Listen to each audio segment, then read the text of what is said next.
ay yung bridge to promise to marry. So bakit natin i-vlog to? Kasi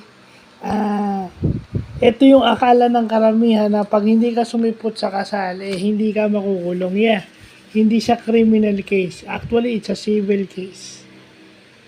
No? Pwede kang magmulta ng moral damages, depende kung magkano.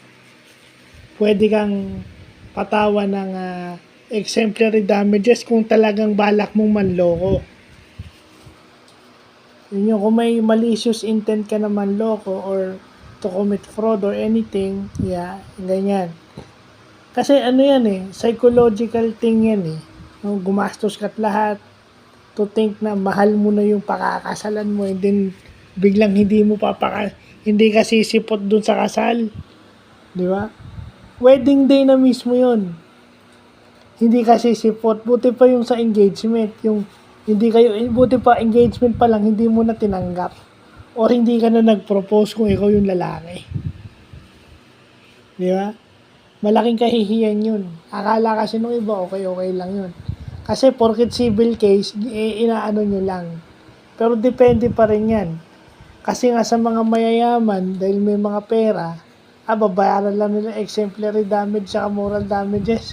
Kung mayaman kayo, pwede. Paano kung hindi? Hindi naman lahat ng tao mayaman So yun yung dapat maintindihan nyo na ano ba tong breach of promise to marry. Ito yung on that wedding day na hindi ka sumipot.